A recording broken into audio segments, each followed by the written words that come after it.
శ్రీ మాత్రే నమః. Welcome to our channel.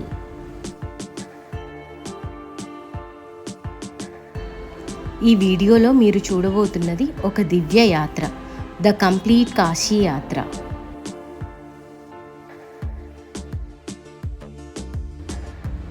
మన తెలుగువారికి కాశీ యాత్ర చేయడం అంటే జీవిత సాఫల్యం.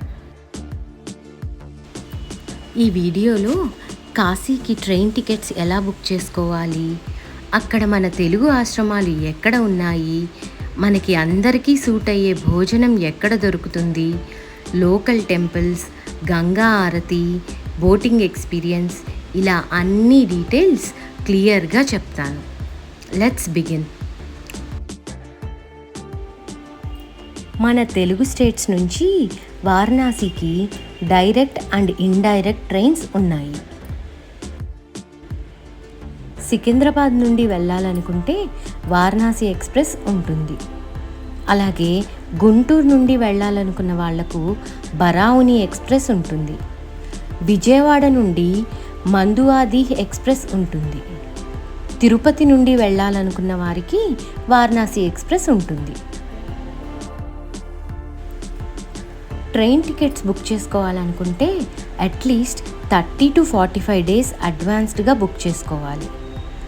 IRCTC, Paytm, rail Yatri apps use చేసి టికెట్స్ బుక్ చేసుకోవచ్చు. ఈ ట్రైన్సే కాకుండా కనెక్టింగ్ రూట్స్లో వయా పాట్నా, ప్రయాగ్రాజ్ నుండి కూడా బుక్ చేసుకోవచ్చు. కాశీకి చేరడానికి మినిమం 30 to 36 hours పడుతుంది కాబట్టి మనం 2 tier or 3 tier AC tickets book చేసుకుంటే మంచిది. కంప్లీట్ 1.5 day ట్రైన్లోనే స్పెండ్ చేయాలి కాబట్టి మనం ట్రైన్ ఫుడ్ తినలేము. సో ఫుడ్ క్యారీ చేస్తే బెటర్. లంచ్, డిన్నర్, బ్రేక్ఫాస్ట్ 3 పూటలకు సరిపడా ఫుడ్ క్యారీ చేయడం మంచిది. వాటర్ విషయానికి వచ్చేటప్పటికి రైల్వే వాటర్ బాటిల్స్ కొనుక్కుంటే చాలా బెటర్. మనకి స్టేషన్లోనే ఒకేసారి 10 బాటిల్స్ అలా తీసుకొని పెట్టుకోవచ్చు. కాశీలో మన తెలుగువారికి స్పెషల్ ఆశ్రమాలు ఉన్నాయి. ఇవి ఓన్లీ అకామిడేషనే కాకుండా లంచ్ అండ్ డిన్నర్ కూడా ప్రొవైడ్ చేస్తారు. భోజనం మన ఆంధ్ర స్టైల్లోనే ఉంటుంది. బ్రేక్ఫాస్ట్ మాత్రం మనం బయట తినాల్సి వస్తుంది. మనం ట్రైన్ టికెట్స్ బుక్ చేసుకున్నప్పుడే అక్కడ ఆశ్రమాలను కాంటాక్ట్ చేసి అకామిడేషన్ కన్ఫర్మ్ చేసుకుంటే మంచిది. రూమ్ బుకింగ్ కోసం ఐడి ప్రూఫ్ మ్యాండేటరీ, క్యారీ చేయడం మర్చిపోవద్దు.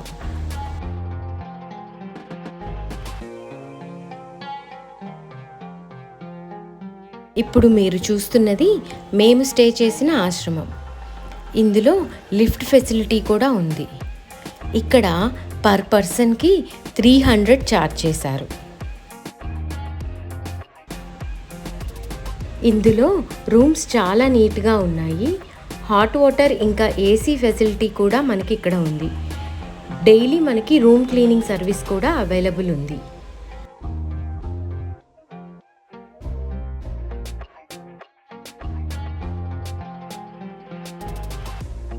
ఈ ఆశ్రమం పేరు సాయి విశ్వనాథ సేవా సమితి.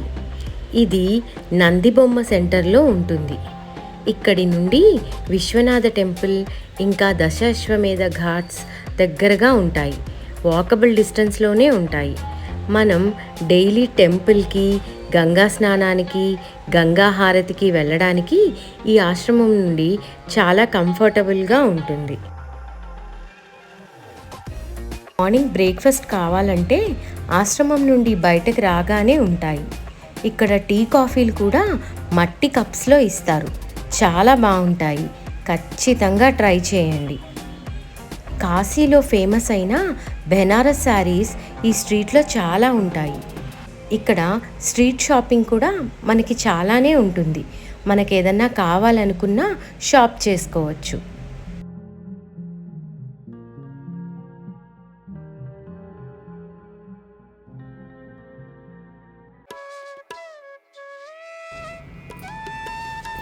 ఇప్పుడు కాశీ గురించి తెలుసుకుందాం. 27 హిమగిరి సొగసులు కాదని కాశీ నగరానికి కోరి వచ్చాడు కైలాసనాథుడు. ఆ విశ్వనాథుడి వెంటే విశాలాక్షి, ఆమెకి తోడుగా అన్నపూర్ణ, వారికి నీడుగా డుండి గణపతి, వీళ్ళందరి వెంట కాలభైరవుడు, ఒకరి తర్వాత ఒకరు, ఒకరికన్నా వేగంగా ఇంకొకరు, మొత్తంగా 3,000,000 దేవతలు వారణాసిని మరో మజిలీగా మార్చుకున్నారు.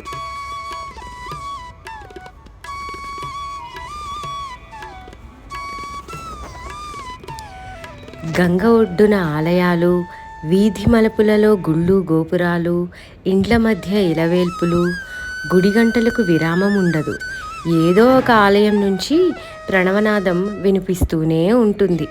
కాశీవాసులకు అందులో వింతేమీ తోచకపోవచ్చు, కానీ అక్కడికి వెళ్ళిన యాత్రికులకు మాత్రం కాశీలో అడుగడుగునా ఓ అద్భుతం దర్శనమిస్తుంది. పీల్చే గాలిలో, తాగే నీటిలో, తినే ఆహారంలో అన్నిటా శివతత్వం గోచరం అవుతుంది. సాధువులు, సత్సంగాలు, బారులు తీరిన భక్తులు, గంగలో మునకలు, అపురూప దృశ్యకావ్యం విరామం లేకుండా దర్శనం అవుతూ ఉంటుంది. అయోధ్య, మధుర, మాయా, కాశీ, కాంచి, అవంతిక, పూరి, ద్వారవతి, సప్తయితే మోక్షదాయికః అనే వేదవచనం. మోక్షాన్ని ప్రసాదించే 7 క్షేత్రాల్లో కాశీ ఒకటి. కాశీలో మరణిస్తే ముక్తి లభిస్తుందని విశ్వసిస్తారు. చావును కోరుకుంటూ వారణాసికి వచ్చేవాళ్ళు వేలల్లో ఉంటారు. శేష జీవితాన్ని కాశీనాథుని సన్నిధిలో అంకితం చేసి తరించేవాళ్ళు అనేకులు. అవసాన దశలో పట్టుదలతో కాశీకి వచ్చి కన్నుమూసిన వ్యక్తులు, వాళ్ళ కథలు వినిపిస్తాయి. అంతేకాదు, కాశీలో అంతిమ సంస్కారాలు నిర్వహిస్తే మోక్షం లభిస్తుందని, ఎక్కడ పోయినా కాశీలోనే తమ కట్టె కాలాలి అని చివరి కోరికగా విన్నవించుకునే వాళ్ళు ఉంటారు. చివరికి పోయిన వాళ్ళ అస్థికలు కాశీలో గంగలో కలిపితే మోక్షం లభిస్తుందని చెబుతారు. అందుకే అంటారు కాశ్యాస్తు మరణాన్ ముక్తి, అంటే కాశీలో మరణిస్తే ముక్తి లభిస్తుంది అని.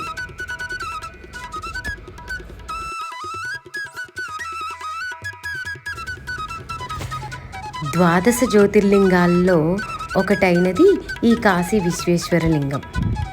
పురాణాల ప్రకారం పరమశివుడు పార్వతీదేవితో ఇలా అన్నాడట: పాపములకు ఎదురుచుక్క కాశీ, ఉపపాతములకు విషం కాశీ, కళ్యాణములకు ఆటపట్టు కాశీ, ముక్తికి పుట్టినిల్లు కాశీ. మరి ఈ ఫలితం దక్కాలంటే కాశీలో 9 రాత్రులు గడపాలి. 9 రాత్రులు ఎవరు కాశీ పట్టణంలో పొలిమేర దాటకుండా అక్కడే గడుపుతారో మళ్ళీ 9 నెలలు అమ్మ కడుపులో పడుకోవాల్సిన అవసరం పోతుందని చాగంటి కోటేశ్వరరావు గారు ప్రవచించారు.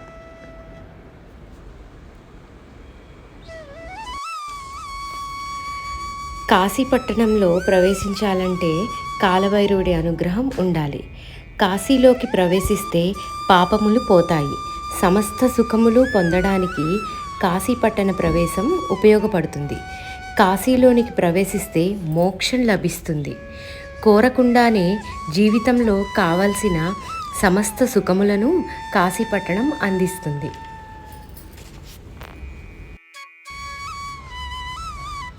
ఇప్పుడున్న విశ్వనాథుడి ఆలయాన్ని 1780లో ఇండోర్ రాణి అహల్యాబాయి హోల్కర్ నిర్మించారు. మీర్ఘాట్ సమీపంలో ఉన్న దేవాలయంలో అమ్మవారు విశాలాక్షిగా కొలువు తీరింది. సతీదేవి చెవి కమ్మలు లేదా కన్నులు ఈ ప్రదేశంలో పడ్డాయని స్థల పురాణం. అన్నపూర్ణాదేవి ఆలయం కూడా అపర శక్తిపీఠంగా దర్శనమిస్తుంది. జన్మాంతర యోగం ఉంటే కానీ కాశీలో అడుగు పెట్టలేం అని చెబుతారు పెద్దలు. కాశీని వారణాసి అని కూడా అంటారు. వరుణ, అస్సి అనే 2 నదులు ఈ నగరం వద్ద గంగలో కలుస్తాయి. అందుకే ఈ క్షేత్రాన్ని వారణాసి అంటారు. బ్రిటిష్ వారి వాడుకలో బెనారస్గా మారింది. ఇక్కడ ప్రవహించే గంగానదిలో స్నానమాచరిస్తే సర్వపాపాలు నశించి పునర్జన్మ నుంచి విముక్తులవుతారని మన నమ్మకం.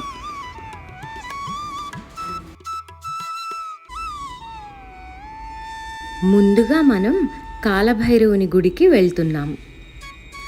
అక్కడికి వెళ్ళడానికి ఆటోలు ఇంకా రిక్షాలు ఉంటాయి. మేము అక్కడికి రిక్షాలో వెళ్ళాము. అలా రిక్షాలో వెళ్తుంటే మాకు చిన్నతనంలో అమ్మమ్మ తాతయ్యలతో సినిమాకి వెళ్ళిన రోజులు గుర్తొచ్చాయి.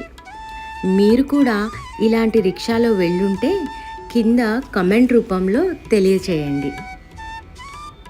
రిక్షాలో 3 లేదా 4 వెళ్ళొచ్చు. మేమున్న ప్లేస్ నుండి ఆ టెంపుల్కి వెళ్ళడానికి 200 రూపీస్ ఛార్జ్ చేశారు. కాల్ అనే పదానికి మరణం మరియు సమయం అని అర్థం. కాలభైరవ్ అంటే మరణం మరియు సమయం రెండిటి భయాన్ని తొలగించేవాడు అని కూడా అర్థం. కాలభైరవుడికి మరణం కూడా భయపడుతుంది అని నమ్ముతారు. ఈ ఆలయానికి హిందూ మతంలో గొప్ప చారిత్రక మరియు సాంస్కృతిక ప్రాముఖ్యత ఉంది. ఇది శివుని యొక్క ఉగ్రరూపం మరియు పుర్రెల దండను ధరించి నెమలి ఈకలను కలిగి ఉంటుంది. ఇప్పుడు ఈ కాలభైరవ ఆలయం వెనుక ఉన్న కథ గురించి తెలుసుకుందాము. పురాణాల ప్రకారం ఒకసారి బ్రహ్మ మరియు విష్ణుదేవతలు ఆధిపత్యం కోసం పోటీ పడ్డారు. అప్పుడు వీరిద్దరి మధ్య శివుడు శక్తివంతమైన దివ్యకాంతిలా కనిపిస్తాడు. కోపోద్రిక్తుడైన బ్రహ్మ తన 5వ శిరస్సుతో కాంతి స్తంభం వైపు చూశాడు. అది కోపంతో మండింది. శివుడు తక్షణమే భైరవుని సృష్టించాడు. అతడు బ్రహ్మ యొక్క 5వ తలను శిరచ్ఛేదం చేస్తాడు. అప్పటి నుండి బ్రహ్మ చతుర్ముఖునిగా పిలువబడ్డాడు. అయితే కాలభైరవుని చేతికి ఆ బ్రహ్మ తల అంటుకుపోతుంది. అప్పుడు శివుడు కాలభైరవునితో, నీవు కాలము వలె ప్రకాశించుచున్నావు. కాలము ఎలా వెళ్ళిపోతూ ఉంటుందో అలా ఉంది నీ నడక.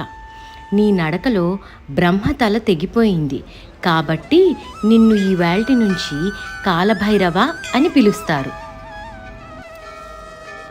కాలభైరవ, నీవు ఎంత గొప్పవాడవైనా బ్రహ్మతల తెంపేశావు కాబట్టి నీకు బ్రహ్మహత్యా పాతకం అంటుకుంది. ఈ 5వ తలకాయ పుర్రెను చేతిలో పట్టుకొని 12 సంవత్సరాలు భిక్షాటన చేసి ఆ కపాలంలో తిను, అప్పుడు నీ బ్రహ్మహత్యా పాతకం పోతుంది అని చెప్పాడు.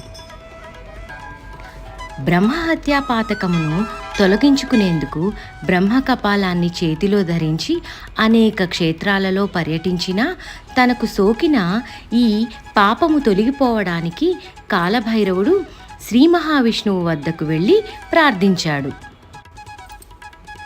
కాలభైరవుడి ప్రార్థన విన్న శ్రీ మహావిష్ణువు, కాలభైరవ, నీవు శివుని పుత్రుడవు కనుక శివుడితో సమానుడవు. బ్రహ్మదేవుడి గర్వమును అణుచుటకు జన్మించిన వాడవు. నీవు ఎన్ని తీర్థయాత్రలు చేసినా ఉపయోగం లేదు కనుక నీవు కాశీక్షేత్రానికి వెళ్ళు. కాశీక్షేత్రంలో అడుగుపెట్టినంతనే నీ బ్రహ్మహత్యా పాతకం భస్మమైపోతుంది అని సలహా ఇచ్చాడు. దీనితో కాలభైరవుడు కాశీనగరానికి చేరుకోవడంతోనే బ్రహ్మహత్యా పాతకం తొలగిపోగా బ్రహ్మ కపాలాన్ని కాశీలో పూడ్చిపెట్టాడు. బ్రహ్మ కపాలం పూడ్చిపెట్టిన చోట ఏర్పడిన తీర్థమే నేటి కాశీక్షేత్రంలోని కపాలమోక్ష తీర్థం. కాశీలో కాలభైరవుడు విశ్వనాథలింగాన్ని భక్తితో పూజించి తరించాడు. విశ్వనాథుడు భక్తికి మెచ్చి కొన్ని వరాలిచ్చాడు. ఇక నుంచి నీవు నా దేవాలయములలో క్షేత్రపాలకుడవై ఉంటావు.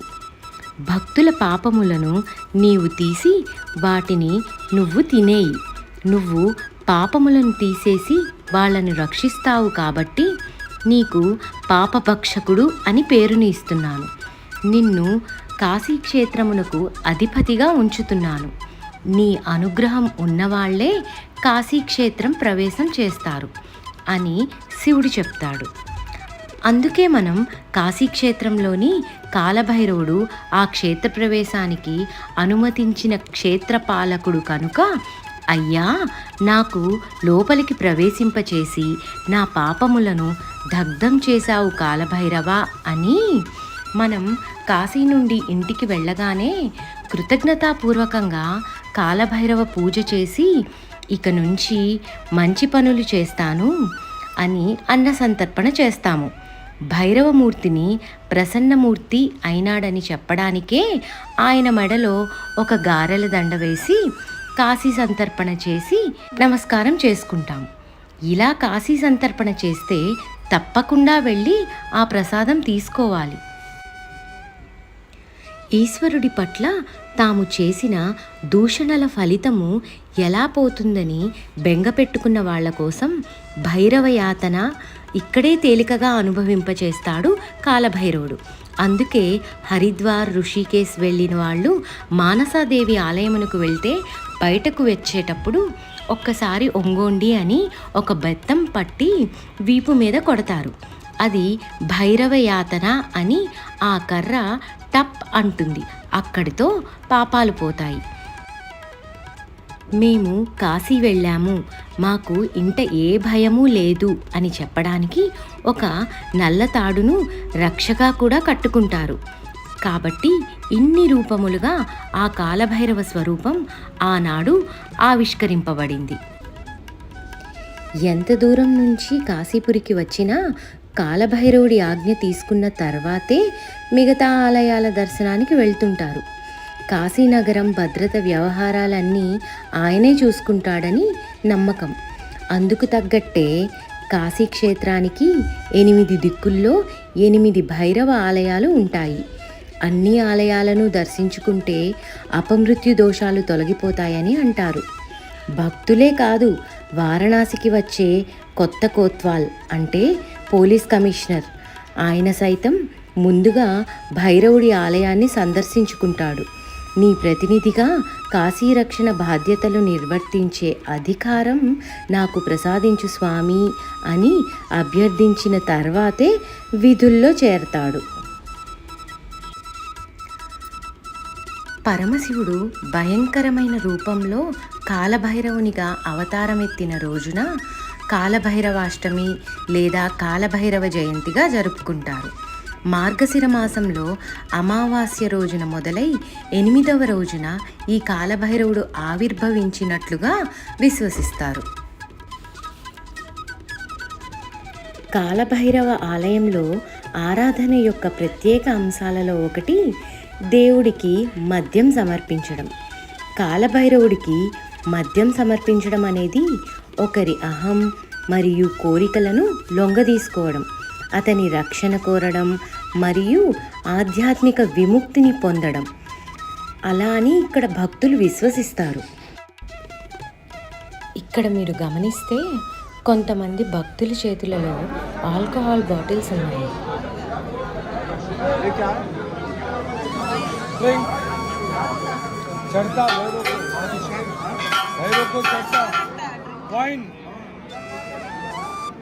ये भैरव को सब चढ़ता, ये प्रसाद है, प्रसाद चढ़ता है भैरव को।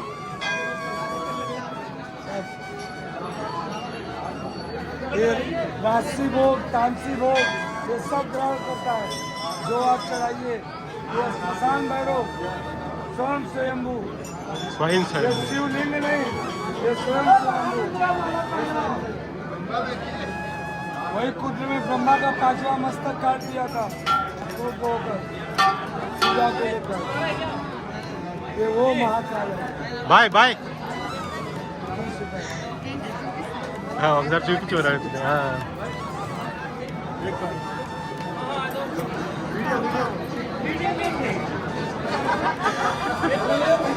मेरे को लगा प्रसाद किया आपको।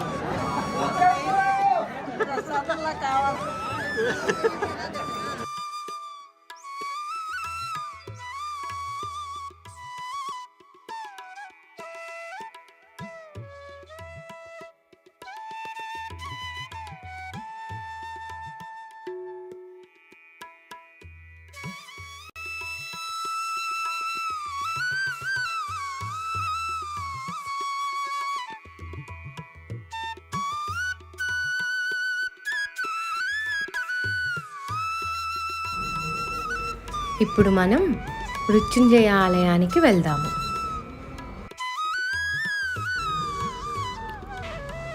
ఈ ఆలయం కాలభైరవ ఆలయం నుండి ఒక 1/2 కిలోమీటర్ దూరంలో ఉంటుంది. మనం ఈ ఆలయానికి నడిచే వెళ్ళొచ్చు. ఈ ఆలయంలో చాలా చిన్న చిన్న ఆలయాలు ఉన్నాయి. అవి వేల సంవత్సరాల నాటివని చెబుతారు.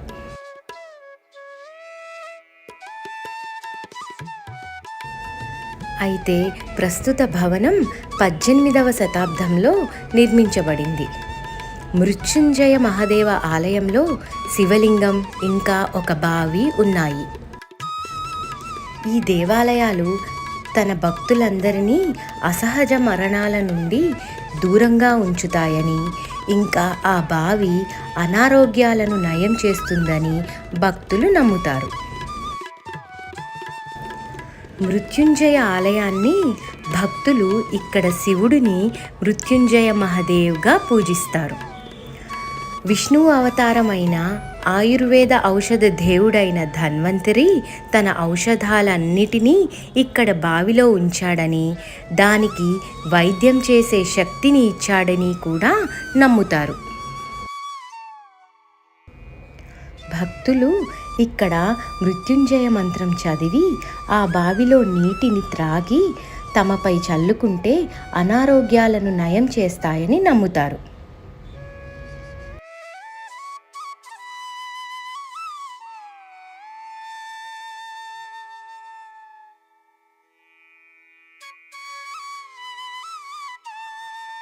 దక్షిణ భారతదేశం నుండి వచ్చే వారందరికీ ఇది చాలా ప్రత్యేకమైన ఆలయం.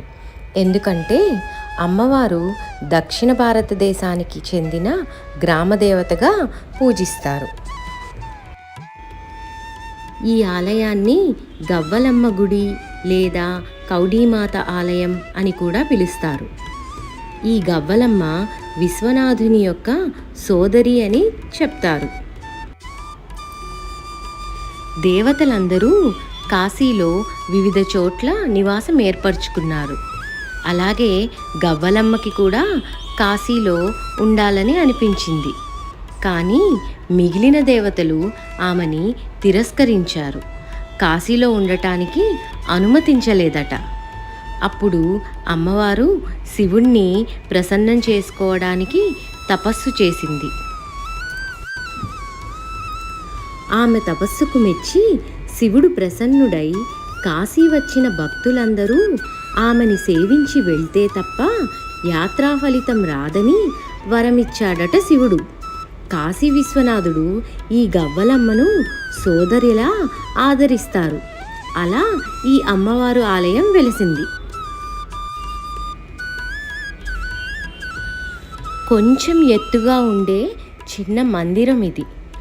అసలు కాశీలో చాలా ఆలయాలు చిన్నవే, వాటి మహత్యమే అత్యున్నతం.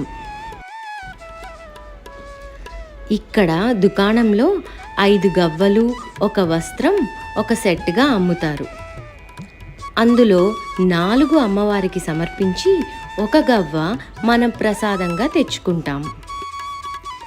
ఇలా తెచ్చుకున్న ఈ గవ్వని లక్ష్మీ స్వరూపంగా పూజిస్తే అష్టైశ్వర్యాలు సిద్ధిస్తాయని మన నమ్మకం. ఇలా ఈ అమ్మవారిని దర్శించుకొని గవ్వలు సమర్పించుకుంటే కాశీయాత్ర ఫలితం లభిస్తుందని శివుని వరం. ఇప్పుడు తిలబండేశ్వర ఆలయానికి వెళ్దాము. శ్రీ తిలబండేశ్వర మహాదేవ మందిర్ 18వ శతాబ్దంలో నిర్మించబడింది. ఈ ఆలయంలోని శివలింగం 2500 సంవత్సరాల క్రితం స్వయంగా ఉద్భవించిందని మరియు ఒక టిల్ పరిమాణం పెరుగుతుందని నమ్ముతారు. టిల్ అంటే నువ్వు గింజంత. ప్రస్తుత లింగము 3.5 అడుగులకు పైగా కనిపిస్తుంది. కానీ లోపల భూమి లోపల అనేది 20 అడుగుల వరకు ఉండవచ్చని భావిస్తారు.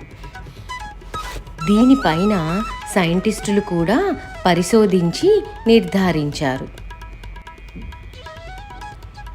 శివపురాణంలో కూడా ఈ ఆలయం గురించి చెప్పడం అనేది జరిగింది. ఇప్పుడు మనం చూస్తున్నది సంకట్ మోచన్ హనుమాన్ ఆలయం. సంకట్ మోచన్ అంటే సమస్యల నివారిణి అని అర్థం. రామచరితమానస్ మహాగ్రంథాన్ని తులసీదాస్ ఇక్కడే రచించారు.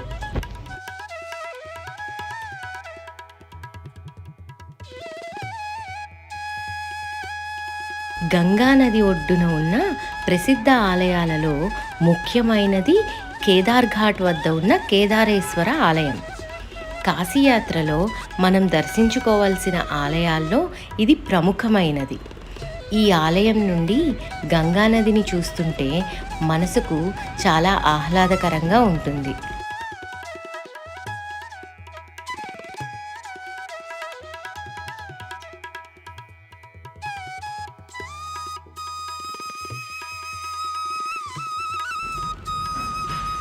కేదార్ ఘాట్ స్నానం, కేదారేశ్వర దర్శనం, స్పర్శనం పరమ పుణ్యప్రదం. ఇక్కడ పితృకర్మ చేస్తే 101 తరాల వారు తరిస్తారు. చైత్ర బహుళ చతుర్థి నాడు ఉపవాసం ఉండి 3 పూటలా 3 పుక్కిళ్ళు కేదార్ జలాన్ని సేవించిన వారు శివైక్యం చెందుతారు. మణికర్ణికా ఘాట్కు గంగానది ఘాట్ల వైపు నుండి కాకుండా విశాలాక్షి గుడి వైపు నుండి వెళ్ళాము. ఈ రూట్లో వెళ్తే మనం నిజమైన కాశీని ఫీల్ అవ్వచ్చు. ఇరుకు సందులు, 100 ఏళ్ల నాటి ఇళ్ళు, అందులోనే చిన్న చిన్న షాపులు, ఆ ఇరుకు సందుల్లోనే తిరిగే బండ్లు, అంతకు మించి అడుగడుగునా అంతిమయాత్రలు మనకు ఎదురవుతాయి. కాశీకి వెళ్ళేవారు టెంపుల్సే కాకుండా ఈ రూట్లో వెళ్ళడం కూడా మిస్ అవ్వకండి.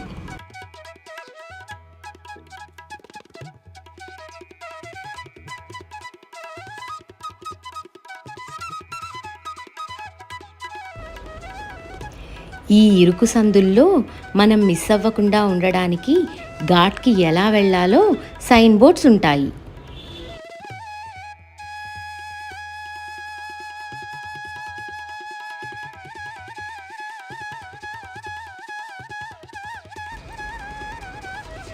ఇక మణికర్ణికా ఘాట్ స్థల పురాణం తెలుసుకుందాం.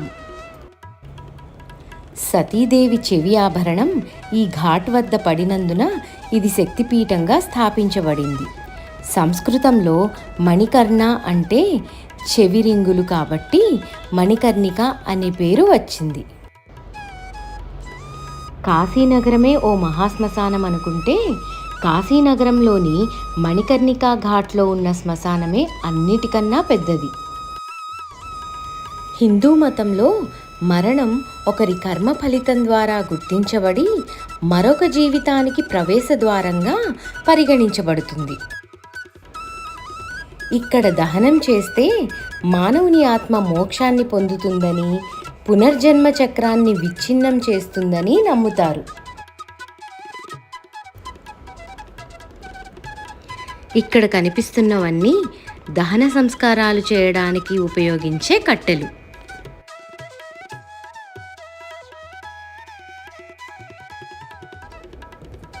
అలా వాటిని దాటుకుంటూ ముందుకు నడుచుకుంటూ వస్తే పైన కనపడే ఫస్ట్ ఫ్లోర్లోనే దహన సంస్కారాలన్నీ జరుగుతాయి. మణికర్ణికా ఘాట్లో దహనం జరగని రోజున ప్రపంచం అంతమవుతుందని ఒక నానుడి.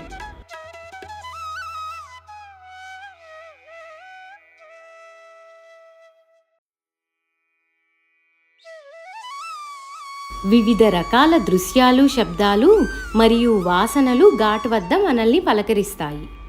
ఒక మూలలో ఒక పూజారి జనసమూహానికి ఉపన్యాసం ఇవ్వడం చూస్తాం. మరోవైపు దహన సంస్కారాలకు సంబంధించిన ఆచారాలలో ఉన్న వ్యక్తులను చూస్తాము.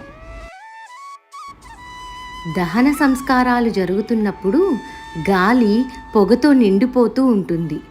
బహుశా ఇది చూసేవారికి మరణం యొక్క అనివార్యతను మరియు ప్రతిదీ నిజంగా ఎంత తాత్కాలికమైనదో గుర్తు చేస్తుంది. మణికర్ణికా ఘాట్లో జరిగే దహన సంస్కారాలు, పిండ ప్రదానాలు చూస్తే మరణం అనేది అనివార్యమని, జీవితంలో మనం పడే హంగులు ఆర్భాటాలు అన్నీ తాత్కాలికమని అర్థమవుతాయి. ఆ ఫీలింగ్ మనం కాశీ నుండి రిటర్న్ అయ్యి మన డైలీ యాక్టివిటీస్లో పడిపోయిన చాలా రోజుల వరకు మనతోనే ఉంటుంది. అందులో ఏదో తెలియని హ్యాపీనెస్. ఈ ఘాట్ వద్ద దహనం చేయబడిన వ్యక్తి మోక్షాన్ని పొందుతాడని, అంతేకాకుండా నేరుగా శివునిలో కలిసిపోతాడని భావిస్తారు. ఈశ్వరుని అనుగ్రహం కోసం ఎంతోమంది దేవతలు ప్రతిరోజు మధ్యాహ్నం 12 గంటలకు ఇక్కడికి వచ్చి పుణ్యస్నానాలు ఆచరిస్తారు అని నమ్మకం. అందువలన కాశీకి వెళ్ళిన వారు మధ్యాహ్నం 12 గంటలకు ఈ పుణ్యస్నానం చేయడం మర్చిపోవద్దు. మేము కూడా 12ంటికి అంతా మణికర్ణికా ఘాట్కు వెళ్ళేలా ప్లాన్ చేసుకున్నాము. అక్కడ చాలామంది పంతుళ్ళు ఉంటారు. ఇంకా పూజకు కావాల్సినవన్నీ కూడా అక్కడే దొరుకుతాయి. మనం ప్రత్యేకంగా క్యారీ చేయాల్సిన అవసరం లేదు. పంతులు గారితో మాట్లాడుకొని పూజ చేయించుకొని స్నానం ఆచరించవచ్చు. లేదా మన పాటికి మనం కరెక్ట్గా 12 గంటలకు ఆ శివయ్యను తలుచుకుంటూ స్నానం చేయొచ్చు. మనం జనరల్గా ఆ గంగమ్మ తల్లికి పసుపు కుంకుమ చీర పెట్టుకుంటాం కదా, అలాగే మేము కూడా మా ఫ్యామిలీకి ఏ గండము రాకుండా, ఏ నీటి ఆపద రాకుండా చల్లగా కాపాడమ్మా అని ఆ తల్లికి చీర కుంకుమ సమర్పించుకున్నాము. ఆ తర్వాత 12ంటికి పుణ్యస్నానం ఆచరించాము. మణికర్ణికా ఘాట్ నుండి అన్ని ఘాట్స్ చూడడానికి బోటింగ్ కూడా ఇక్కడ నుండి ఉంటుంది. అశ్వమేధ ఘాట్ కన్నా ఇక్కడ బోటింగ్ రేట్స్ కొంచెం రీజనబుల్గా ఉంటాయి. మేము ఇక్కడ బోట్ తీసుకొని అన్ని ఘాట్స్ చూడడానికి వెళ్ళాము. మేము 7 మెంబర్స్ 1000 రూపీస్ పే చేశాము. మనం బార్గెయిన్ చేసే కొద్దీ రేట్స్ వ్యారీ అవుతాయి. ఇక్కడే కాదు, కాశీలో ప్రతి చోట ఇలాగే ఉంటుంది. మన దగ్గర బార్గెయిన్ చేసే టాలెంట్ ఉంటే చాలా వరకు రేట్స్ తగ్గించుకోవచ్చు. బోటింగ్ కూడా డే టైం చేయడానికి ట్రై చేయండి. ఈవినింగ్ కాస్ట్ ఎక్కువ ఉంటుంది. పైగా చీకటి పడ్డాక ఘాట్స్ అన్నీ సరిగా కనిపించవు కూడా. ఇక్కడ నుండి చిన్న బోట్స్ చాలా దొరుకుతాయి. సింగిల్ ఫ్యామిలీకి చాలా యూస్ఫుల్గా ఉంటుంది. మనం సపరేట్గా మన ఫ్యామిలీ తోటి వెళ్ళడానికి అలా. మన నెక్స్ట్ వీడియోలో ఘాట్స్ అన్నిటి గురించి డీటెయిల్డ్గా చూద్దాము. మా వీడియోస్ మీకు నచ్చినట్లయితే లైక్, షేర్ అండ్ సబ్స్క్రైబ్ చేయండి. మీ సపోర్ట్ ఇలాగే మాకు ఉండాలని కోరుకుంటున్నాము. Thank you.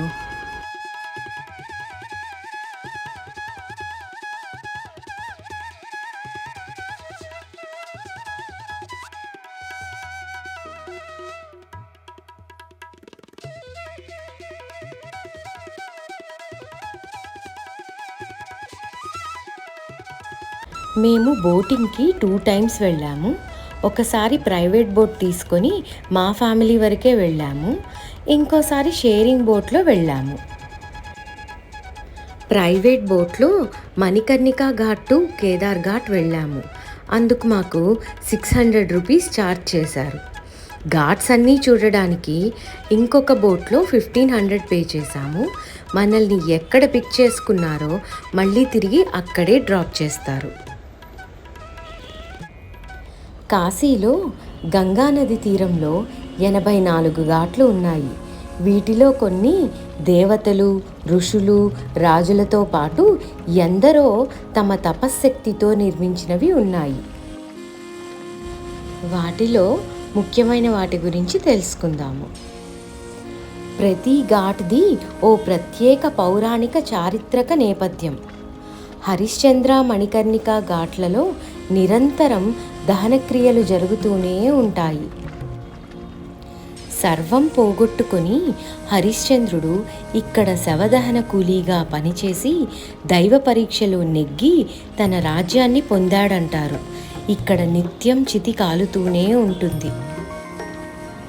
మంటలు, మిణుకు మిణుకుమనే చెక్క దుంగలు మరియు సేకరించిన బూడిద మధ్య హరిశ్చంద్ర ఘాట్ సందర్శకులను మరియు పర్యాటకులను ఈ ప్రదేశం యొక్క ఆధ్యాత్మిక సారాన్ని చూడడానికి ఆహ్వానిస్తుంది. వారి కళ్ళ ముందు దహన సంస్కారాలు జరుగుతున్నా సందర్శకులు జీవితం మరియు మరణ చక్రాన్ని చూస్తారు. మరొక ముఖ్యమైన ఘాట్ దశాశ్వమేధ ఘాట్. బ్రహ్మదేవుడు 10 సార్లు అశ్వమేధ యాగం చేసిన ఘాట్ ఇది. అందుకే దీనికి దశాశ్వమేధ ఘాట్ అనే పేరు వచ్చింది. నిత్యం సాయంత్రం గంగాహారతి జరిగేది ఇక్కడే. కాశీకి వచ్చిన ప్రతి ఒక్కళ్ళు మొదటిగా ఈ దశాశ్వమేధ ఘాట్లోనే గంగా స్నానం చేస్తారు.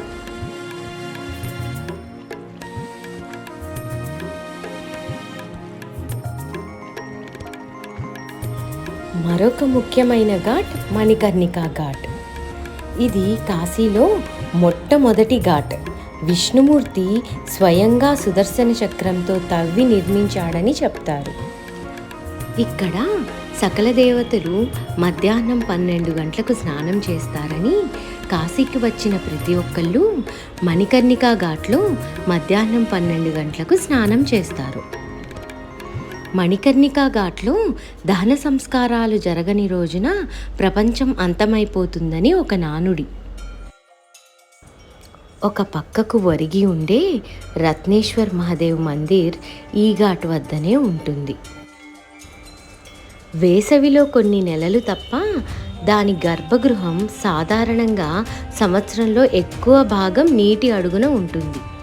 ఈ ఆలయం 9 డిగ్రీలు పక్కకు వంగి ఉంటుంది. గౌరీ కేదారేశ్వర ఆలయానికి నిలయమైన కేదార్ ఘాట్ వారణాసిలోని పవిత్ర ఘాట్లలో ఒకటి. కాశీ 3 ప్రధాన భక్తి వృత్తాలుగా విభజించబడింది. కేదార్ ఖండం, కాశీ ఖండం మరియు ఓంకారేశ్వర్ ఖండం.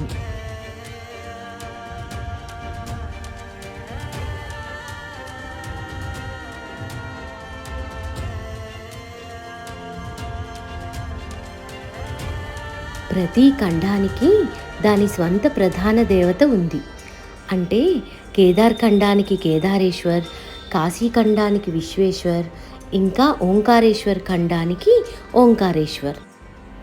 కేదార్ ఘాట్లో గౌరీ కేదారేశ్వర ఆలయం ఇంకా గౌరీకుండ్ ఉన్నాయి. కుమారస్వామి మఠంతో ముడిపడి ఉండడం వల్ల ఈ ఘాట్ దక్షిణ భారత భక్తులకు ప్రధాన ఆకర్షణ.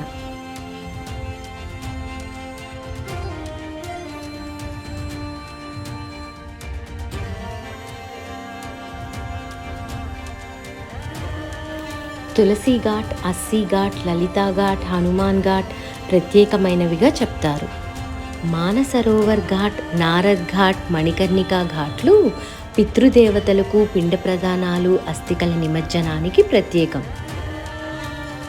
కాశీలో 2 వారాలు ఉన్నా ఈ ఘాట్లన్నీ దర్శించుకోలేము. చాలామంది పడవలపై గంగానదిలో విహరిస్తూ ఘాట్లన్నీ దర్శించుకుంటారు. తొలిమలి సంధ్యల్లో గంగానదిపై విహారం అద్భుతమైన అనుభూతిని మిగులుస్తుంది.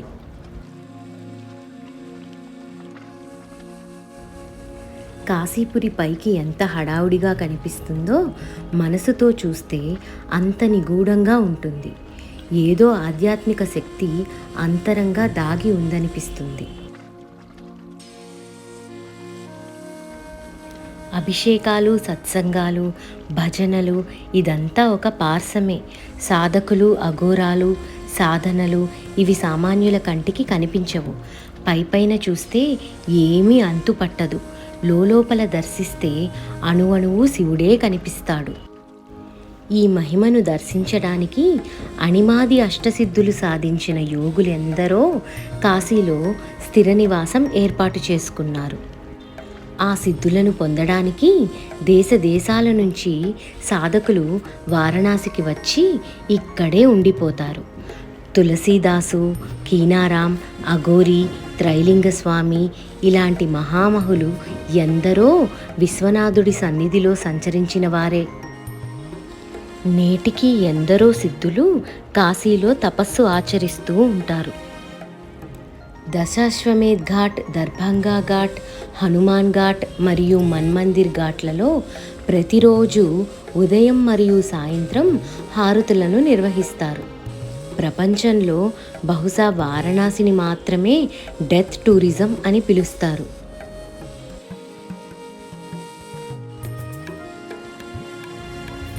బోటింగ్ చేస్తున్నప్పుడు గంగానది పైన మనకు చాలా బర్డ్స్ కనిపిస్తాయి. ఆ పక్షులకు ఆహారం కూడా ఇంకో బోట్లో అమ్ముతూ ఉంటారు. ఒక ప్యాకెట్ 10 రూపీస్ ఉంటుంది. మనం అది తీసుకొని నీళ్ళల్లో వేస్తే పక్షులు మన దగ్గరకు వస్తాయి. అలా వేస్తూ ఉంటే మనతో పాటే పక్షులు కూడా వస్తూ ఉంటాయి. మేమిక్కడ అదే డిస్కస్ చేసుకున్నాము. బోటింగ్ చాలా ఎంజాయ్ చేశాము. మీరు కూడా కాశీ వెళ్ళినప్పుడు ఖచ్చితంగా బోటింగ్ చేయండి. ఓం శ్రీ మాత్రే నమః. ఈ వీడియోలో మనం వారాహిమాత ఆలయం చూద్దాము. ఈ ఆలయం ఉదయం 7:30 నుండి 9:30 వరకు మాత్రమే తెరిచి ఉంటుంది. మనం అట్లీస్ట్ మార్నింగ్ 5కి అంతా క్యూలో ఉంటే ఖచ్చితంగా దర్శనం అందుతుంది. చాలా పెద్ద క్యూ ఉంటుంది.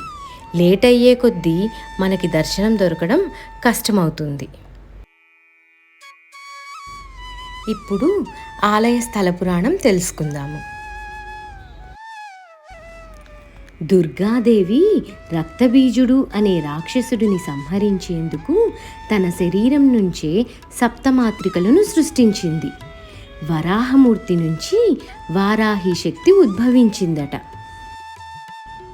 ఆ వారాహీదేవి రక్తబీజుడిపైన కూర్చుని తన దంతాలతో అతన్ని అంతమొందించిందని పురాణాలు చెబుతున్నాయి. కాశీఖండం ప్రకారం శివుడు 64 మంది యోగినులను కాశీకి పంపించాడట.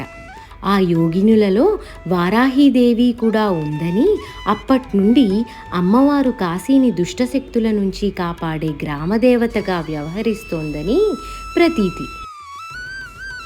వారాహీదేవి సూర్యుడు అస్తమించే సమయానికి ఆలయం నుంచి బయటకు వచ్చి కాశీనగర సంచారం చేసి తిరిగి తెల్లవారుజామున గుడికి చేరుకుంటుందట. అలా వచ్చినప్పుడే పూజలు నిర్వహిస్తారు. ఆ తర్వాత దేవి విశ్రాంతి తీసుకుంటుందని అంటారు. అమ్మవారిది ఉగ్రస్వరూపం కావడంతో పాటు ఆమెకు ప్రశాంత భంగం కలగకుండా ఉండేందుకే తలుపు మూసేస్తారని చెబుతారు. ఉగ్రస్వరూపం, వరాహముఖం కలిస్తే వారాహీదేవి. చక్రం, ఖడ్గం ధరించిన ఈ దేవి ఆలయంలోని భూగర్భంలో ఉంటుంది. కేవలం పూజారి మాత్రం రోజు పొద్దున్నే తెల్లవారుజామున ఆలయానికి వెళ్ళి అమ్మవారికి అభిషేకాలు, ఇతర పూజా కార్యక్రమాలు నిర్వహించి హారతి ఇచ్చేసి గర్భగుడి తలుపులను మూసేస్తాడు. జై జై జై జై. ఆ తరువాత ఆలయానికి వచ్చే భక్తులు ఈ గుడి తలుపులకు ఉండే 2 కిటికీల ద్వారా అమ్మవారిని దర్శించుకోవాల్సి ఉంటుంది. అది కూడా ఒక కిటికీ నుంచి చూస్తే అమ్మవారి ముఖం కనిపిస్తుంది. మరో దాంట్లో నుంచి చూస్తే వారాహిదేవి పాదాలను చూడొచ్చు. ఒకవేళ ఎవరైనా భక్తులు పూలు పట్టుకెళ్తే వాటిని భద్రపరిచి మర్నాడు తెల్లవారుజామున అమ్మవారికి సమర్పిస్తారు. అంతేకాదు, ఈ ఆలయంలోని అమ్మవారికి అలంకారం చేసే ముందు పూజారి కూడా కళ్ళకు గంతలు కట్టుకుంటాడని చెబుతారు. ఇక్కడ అమ్మవారిని నేరుగా చూడలేకపోయినా కొలిచిన వారికి ఆమె కొంగు బంగారమని భక్తుల నమ్మకం. రోజువారీ జరిగే పూజలు ఒకెత్తైతే ఆషాఢమాసంలో అమ్మవారికి ప్రత్యేక నవరాత్రులు నిర్వహించడం మరొక ఎత్తు. అదేవిధంగా శ్రావణ మాసంలో చేసే ఉత్సవాలతో పాటు దసరా నవరాత్రుల సమయంలోనూ విశేష పూజలు చేస్తారు. టెంపుల్లోకి కెమెరా అలౌ లేకపోవడం వల్ల లోపల టెంపుల్ వీడియోస్ తీయలేదు.